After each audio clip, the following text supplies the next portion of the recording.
Bem, pessoal, hoje nós vamos ver TOC, que é o transtorno obsessivo compulsivo. O TOC, ele entra nos transtornos de ansiedade. É por isso que quando criança, às vezes há uma subnotificação com relação ao TOC. Por quê?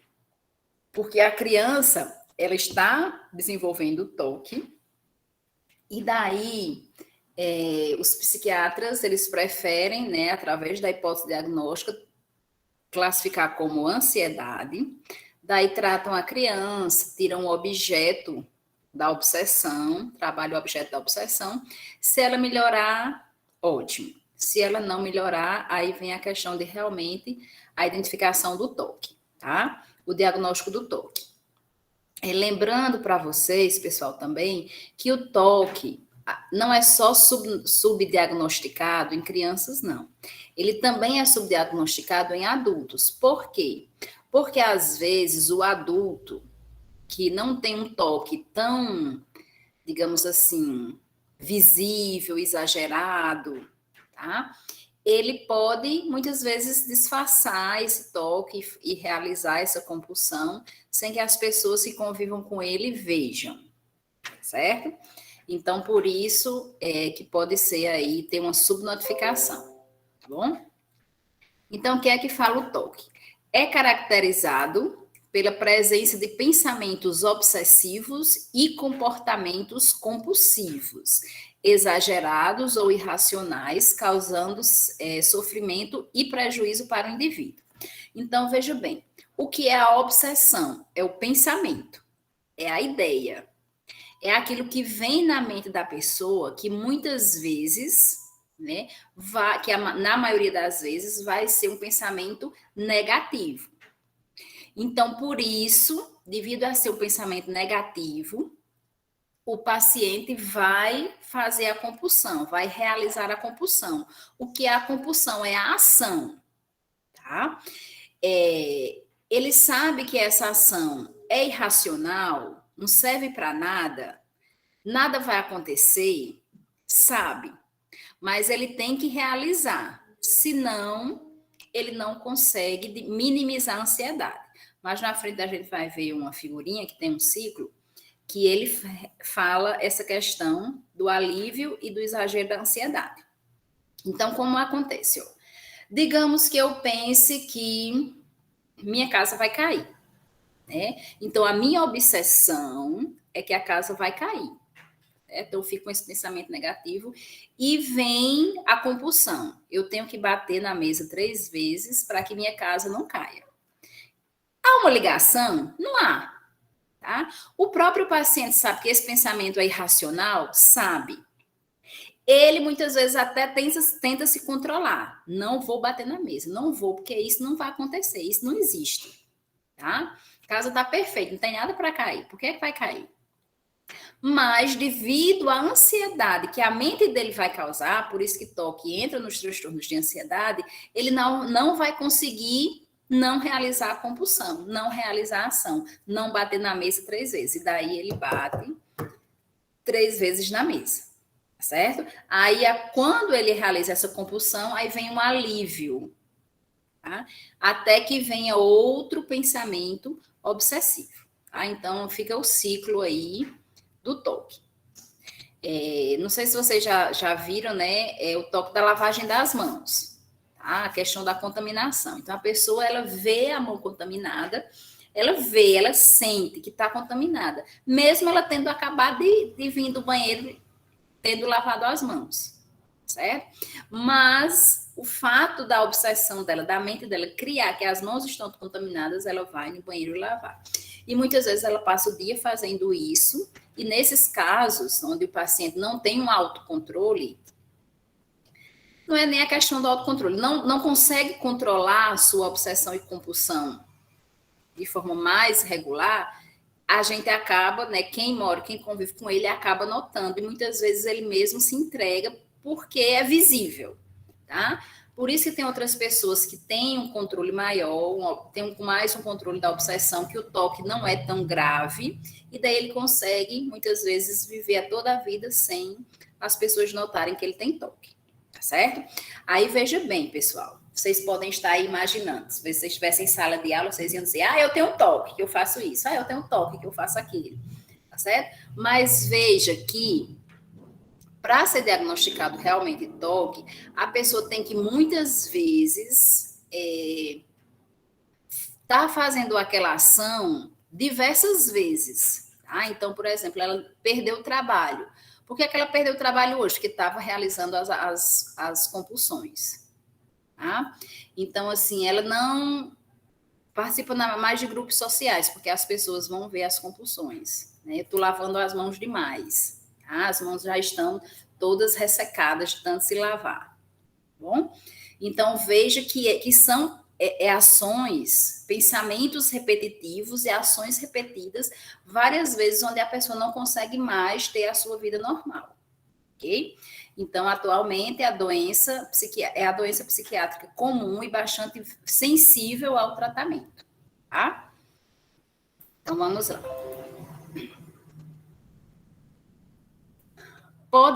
O toque pode ser um transtorno incapacitante, interferindo na rotina normal do indivíduo, né? Aquela que eu estava falando para vocês, muitas vezes ele deixa o trabalho, deixa a vida social, deixa os grupos, porque ele está sempre realizando as ações. E muitas vezes as pessoas, né, ficam com aquela coisa, não precisa, você acabou de sair do banheiro, você acabou de lavar as mãos, não precisa lavar as mãos, essas mãos não estão contaminadas, né? Mas para o paciente, para quem sofre, ele sabe que isso é irracional, sabe que as mãos não estão contaminadas, mas a mente faz com que ele vá lavar novamente, porque ele tem que realizar a compulsão.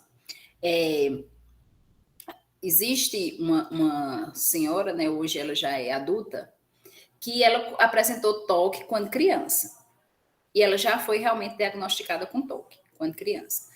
Como era o toque dela? Na casa dela tinha uma planta, essas plantas artificiais, né? Grandes. Então, toda vida que ela passava na sala da casa, ela tinha que tocar na planta. Era uma planta de plástico, tá? Então, ela tinha que tocar na planta. E daí, ela, ao tocar, a mente dela fazia com que ela achasse que tinha contaminado as mãos. Certo? E daí ela ia lavar as mãos. Quando ela passasse novo na sala, ela tinha que tocar na planta. Ela podia passar sem tocar, mas a mente a fazia tocar para pensar, né, que para comprovar que estava contaminado, e daí ela ia lavar as mãos e ela ficava nesse mesmo ritual, tá? Daí ela fez tratamento, fez terapia, entrou em estado de manutenção, né, que é a cura, e hoje ela apresenta toque. Passou todo esse tempo, criança, adolescente, agora na vida adulta, ela, acho que ela tem uma base entre 35 e 40 anos, por aí, 34, sei lá. Entre 30 e 40. E daí, ela hoje apresenta toque, só que o toque dela hoje é diferente. Como é o toque dela hoje? Ela tem um pensamento negativo, tipo, algo ruim vai acontecer com alguém, ou algo ruim vai acontecer comigo. Tá, com ela mesma. E daí ela tem que olhar para um fio de calçada, aqueles degraus da calçada, né? Aqueles patentinhos da calçada. E é como se, ao olhar, ela jogasse todo esse pensamento obsessivo, né? Todo esse pensamento negativo para o meio-fio da calçada, né? Lá na Paraíba a gente chama de meio-fio da calçada, né? Não sei vocês aqui no Ceará. O batentinho da calçada. E daí ela tem que olhar, que é como se esse pensamento negativo ela jogasse lá, e quando passasse um carro, o carro ia destruir o pensamento negativo, tá? Isso é irracional? Totalmente, né, minha gente? Mas o paciente, ele tem que fazer isso, porque caso ele não faça isso, ele não tem um alívio da ansiedade. Tranquilo? As obsessões, ela pode ser com relação a ideias, sentimentos, intrusiva, que entra realmente no paciente, tá? Repetitiva e aumenta e causa o aumento da ansiedade. Então, toda obsessão, ela traz isso aí. A compulsão, comportamento consciente, o paciente, ele faz isso conscientemente. Ele faz isso sabendo que é irracional, ele faz isso sabendo que isso não vai acontecer, mas a mente dele não deixa ele se certificar que isso não vai acontecer. então por isso que ele tem que fazer. É recorrente, porque ele faz essa mesma ação várias vezes. Atos mentais estereotipados, ele faz tanto que acaba sendo uma mania, que acaba sendo um vício. Tá? Então, se for no bater na mesa, volta e meia, ele está lá batendo na mesa. Verificar e alivia os pensamentos obsessivos. Tá certo? Então, veja, que a obsessão, os pensamentos obsessivos aumentam a ansiedade. A partir do momento que o paciente realiza a compulsão, realiza a ação, traz um alívio para os pensamentos obsessivos. Tá certo? Até que ele possa vir a ter outro pensamento obsessivo aí. A epidemiologia, né, ele está no terceiro transtorno psiquiátrico mais frequente, atrás somente da depressão e da dependência química. Né? E vejam que existe uma subnotificação com relação ao toque. Se não existe, né, ele estava em primeiro lugar. Prevalência no período de vida estimada de 2 a 3% da população geral tem toque diagnosticado, tá? 10% dos pacientes ambulatoriais em clínica psiquiátrica têm diagnóstico de toque. A idade média do início é por volta dos 20 anos de idade. Essa idade para diagnóstico fechado, certo? Mas existe aí as crianças, como a gente tinha falado no início, que já podem, o psiquiatra achar que é um toque, mas ele faz a hipótese diagnóstica, escreve a hipótese diagnóstica de ansiedade, certo? Adultos, ambos os sexos, podem apresentar toque. Adolescentes, acontece mais nos meninos do que nas meninas. 2/3 dos pacientes apresentam o início dos sintomas antes dos 25 anos e o toque pode ter início na infância também, mas pode ser raro, né? Como no caso dessa senhora, dessa mulher, né, que teve diagnosticado, né, da planta, teve diagnosticado quando criança, melhorou, né, entrou em estado de manutenção, estabilidade, e agora, na vida adulta, ela apresentou toque, só que de forma diferente, né, com outras obsessões. Tranquilo, pessoal? Tô falando rápido, mas tá dando aí? Falando rápido, né? E é porque eu tô tudo ok, tudo ok. É demais. Tudo certo. Muito bem. Então, vamos lá, a causa. Não totalmente esclarecida, mas nós temos a questão, né, da biologia, né, dos fatores físicos, que podem ocorrer após traumas e lesões, e ocorre uma predisposição genética para quem já tem familiares com toque ou com transtornos de ansiedade, a pessoa pode desenvolver o toque. Tem uma predisposição, né, maior, tem uma facilidade maior, tá? Com traumas também isso pode acontecer, mas o desenvolvimento dessas obsessões vai ser devido ao trauma. Então, ela vai pensar no que o trauma vai acontecer novamente, e daí ela vai realizar a ação, a compulsão. Tá? Fatores psicológicos, nós temos aí crenças distorcidas, supervalorização do pensamento, exageram os riscos e as possibilidades dos desastres, são perfeccionistas e apresentam pensamentos mágicos, mudar o curso para prevenir desastres, tá? Então, é tudo distorcido, tá? Por quê? Porque elas dão uma supervalorização ao pensamento, mesmo sabendo que isso é irracional, né? Mas elas valorizam essa obsessão, por isso fazem a ação, tá? Vai já, Isabel. Exageram os riscos, por exemplo. Se eu for hoje, isso pode acontecer comigo. Então, não vou hoje, certo? Que entra aí também com relação aos pensamentos mágicos. Não vou hoje, só vou amanhã de manhã. Tá? Porque hoje já pode acontecer um acidente. Eu estou sentindo que vai acontecer o acidente. E perfeccionista no sentido de colocar as coisas milimetricamente organizadas. Tá? Ter que verificar, tem também a questão da verificação, verificar se tudo está fechado, se tudo está organizado, se tudo está arrumado perfeitamente. Tá? Pode falar, Isabel. Professora, como assim crenças distorcidas? A senhora poderia explicar? Que eu não entendi, não. As crenças distorcidas, Isabel, no sentido desses pontos aí, certo? Por exemplo, eu tenho toque e eu imagino que se eu for por esse caminho, algo de ruim vai acontecer. Vai acontecer um desastre, vai acontecer um assalto. Então, eu acredito nisso. Não é crenças com relação à religião, não. É crenças com relação ao que eu acredito, ao que minha mente está produzindo, certo?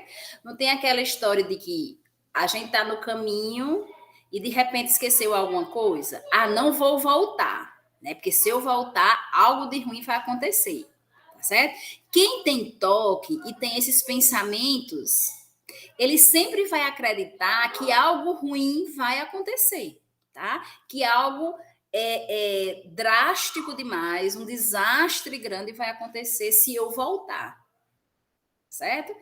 E isso, né, tem pessoas que realmente não voltam, mas que não inculcam nisso, e as pessoas com toque, elas vão realmente não voltar e vão ficar pensando que o desastre vai acontecer. Será que vai acontecer? Será que não vai acontecer? Tá certo? Então, eles ficam, essas crenças com relação ao que ele acredita, tá? Ao que a mente está fazendo. Como, por exemplo, o caso, né, de pensar que o teto vai cair. Eu estou acreditando que o teto vai cair. E se eu não bater 3 vezes na mesa, esse teto vai cair. Tá certo? Eu acredito nisso. Por isso que eu faço o quê? Toco 3 vezes na mesa. Certo? Deu, Isabel? Ah, entendi, professora. É porque eu pensei que tinha a ver com religião, entendeu? É por isso que Não, eu... crenças no sentido do paciente acreditar que as obsessões, os pensamentos realmente vão acontecer se ele não fizer a compulsão, se ele não fizer a ação. Então, por isso que ele realiza a ação, tá? Ah, Porque ele entendi. tem a obsessão, o pensamento fiel naquilo que ele acredita, tá? Na crença com relação ao que acredita. E aí, pessoal, vem o ciclo do toque. Tá? O ciclo do toque é aquilo que eu falei para vocês. Então, como é que acontece? Vem a obsessão, vem a ideia, né? O pensamento negativo, o pensamento de que o desastre vai acontecer, de que algo de ruim vai acontecer comigo, com alguém e tal, certo? Então, veio a obsessão. Essa obsessão, ela vai gerar uma ansiedade. Por isso que algumas pessoas, elas realizam logo a compulsão para se livrarem da ansiedade. Outras ainda tentam resistir, tá? Então ela fica resistindo porque sabe que é irracional, tá? Porque esse teto tá perfeito e ele não vai cair, certo? Ele não tem nenhum perigo de cair porque ele não tá nem rachado, tá bom? Então hoje ele não tem, certo? E daí eu não quero bater na mesa e eu vou resistir porque eu não vou bater na mesa. Isso me traz uma ansiedade e com a ansiedade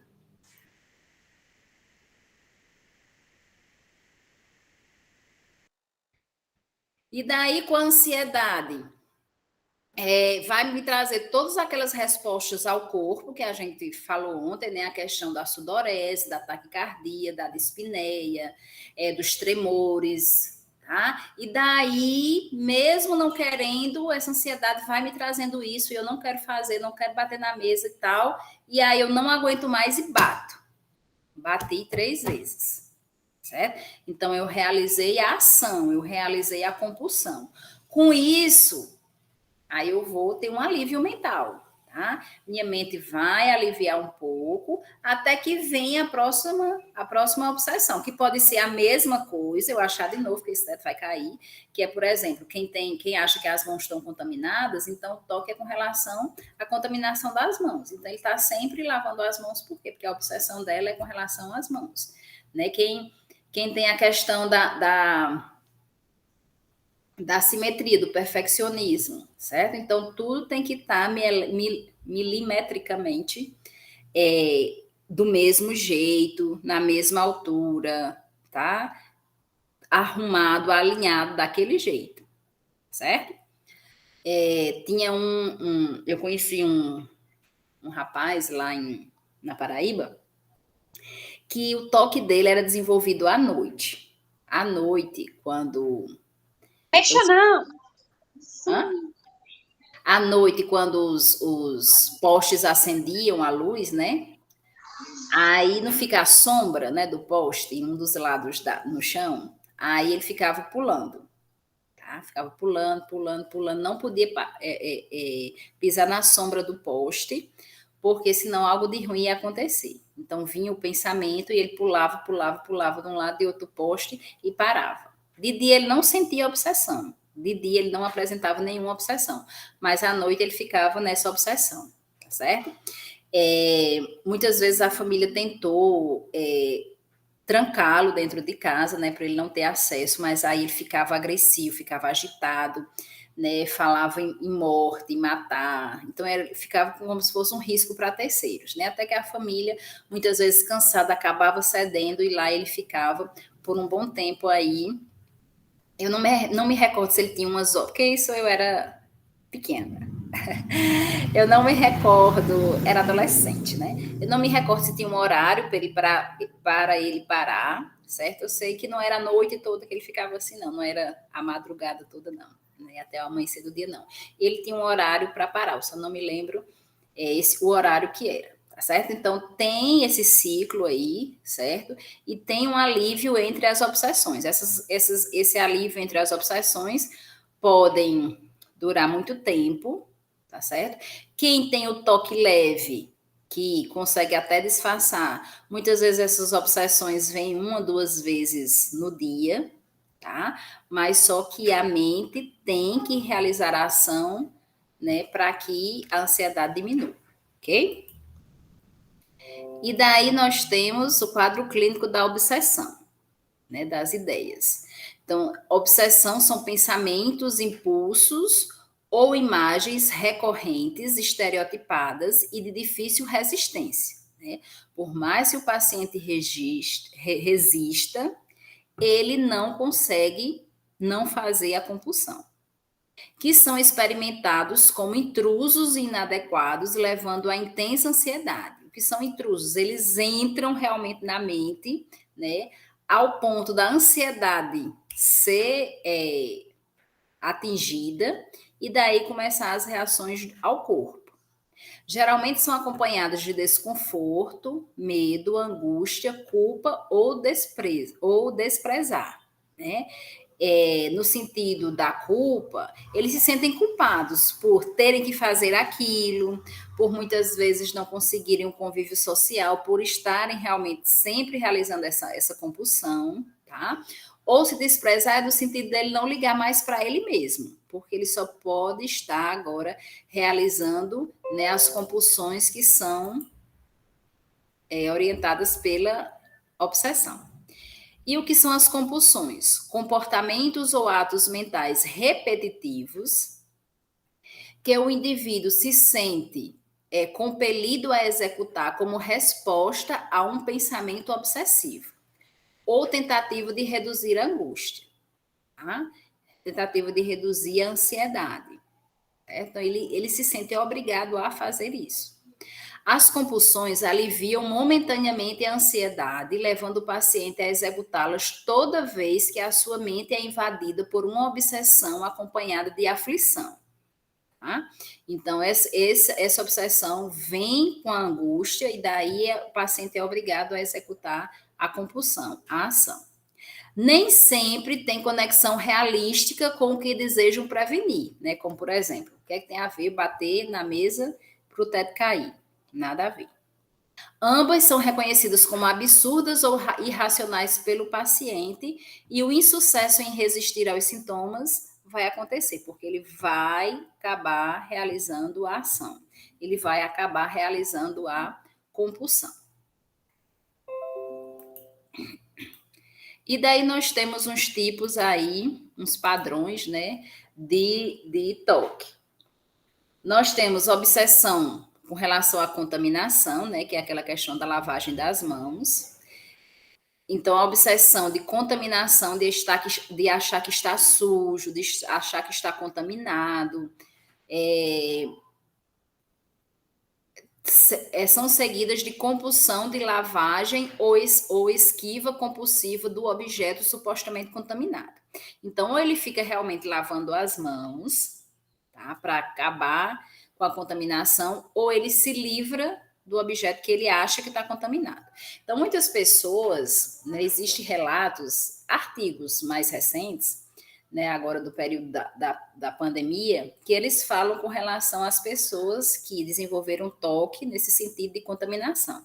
Então, tinha pessoas que passavam um dia passando água sanitária em porta em maçaneta de porta, tá? Em banheiro, em chão, tá? Nos objetos que vinham do supermercado. Então, tinham pessoas que tinham essa compulsão aí, que desenvolveram essa compulsão aí porque achavam que tudo estava contaminado. Tá? A pessoa só entrava em casa se tomasse banho. E assim foi criado aí devido à pandemia. Tá? Muitos aí estão em período aí de terapia. Aí tem outro padrão, que é a obsessão de dúvida, que seguida pela compulsão de verificação. Tá? Então, eu acho que eu deixei a porta aberta, vou lá verificar. Eu acho que eu deixei o portão aberto, vou lá verificar. Eu acho que eu deixei o botijão de gás aberto, vou lá verificar. Ah, mas eu tenho que verificar a porta novamente. E aí eu passo o tempo todo nessa verificação. Tá? Pensamentos obsessivos intrusos sem compulsão. Como são esses pensamentos intrusos? Eu já falei para vocês que intrusos é que entra na mente.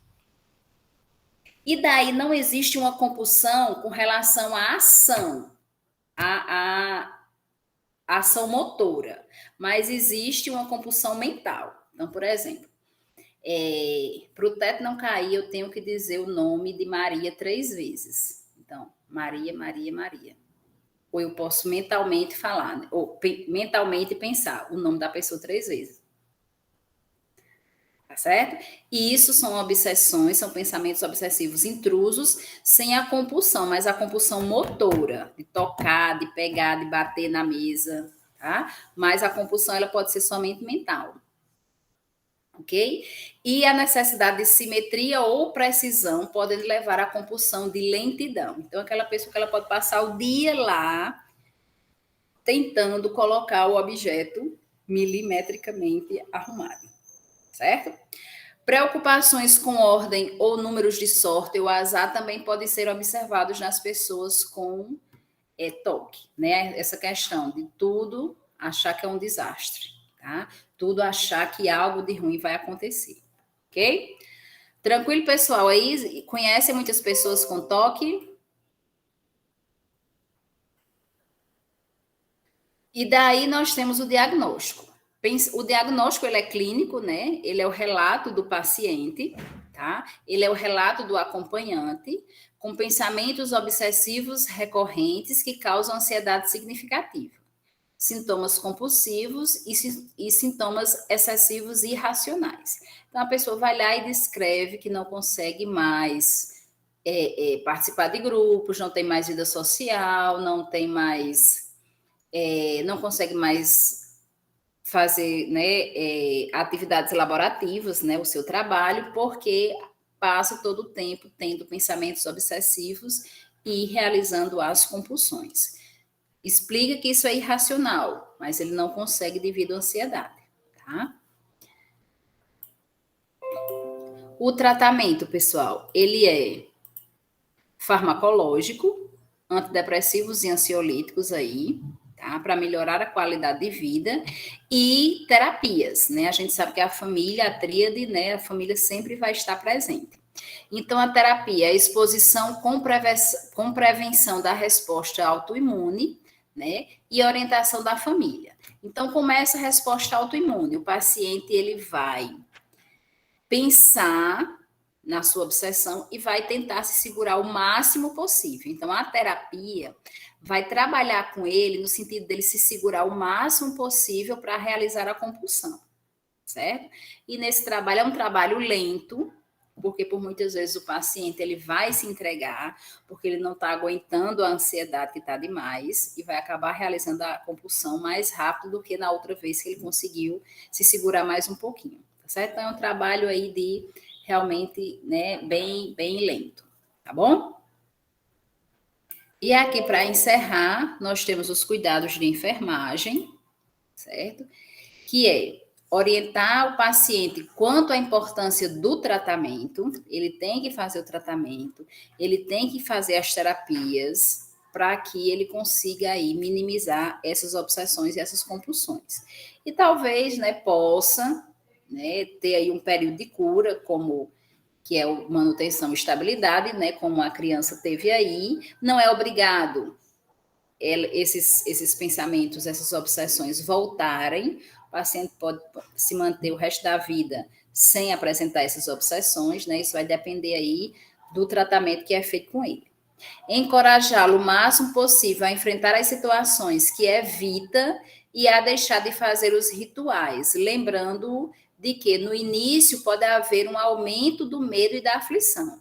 Lembrá-lo de que a aflição passa rápida e naturalmente, né? É aquele negócio, a gente encoraja, né? Porque a gente sabe que é muito difícil para o paciente, é muito fácil, talvez, para nós, que não temos falar, mas para o paciente, devido à ansiedade que cresce, tá? Isso vai ficar cada vez mais difícil. Então, por isso que ele vai conseguir, com a ajuda do terapeuta, tá? A ter um maior tempo aí entre a obsessão e a compulsão, e realizar a compulsão. Responda às perguntas do paciente uma única vez, sendo sincero em suas respostas e lembrando de que o toque é que o que leva a fazer as perguntas mais uma vez. Então, a gente não alimenta, tá, gente? Se for só o paciente só perguntando, se a obsessão dele for só de perguntas, a gente não alimenta, diz que só vai responder essa vez. Aí nem adianta ele pensar novamente, que a gente não vai estar respondendo, né? Isso a gente faz com orientação, a gente orienta a família a isso, tá? E sempre vendo a questão, né, de como essa família vai interpretar isso. É uma maneira de ajudar. No início também é difícil para a família, não deixar o paciente fazer a compulsão. Muitas vezes ajudá-lo a encorajar de não fazer a compulsão, porque o que ele está pensando não vai acontecer, tá certo? Então, realmente, a família no toque ela é essencial para essa ajuda com relação às obsessões e às compulsões. E lembre-o de que reclamar não resolve, isso aumenta a ansiedade, né? Isso aumenta aí a angústia e as respostas do corpo, ok? Tranquilo, pessoal, com relação ao toque? Deu para entender aí? Tranquilo, eu entendi. Ótimo, pessoal. Então, qualquer dúvida, quando vocês estiverem estudando, né, pode mandar mensagem.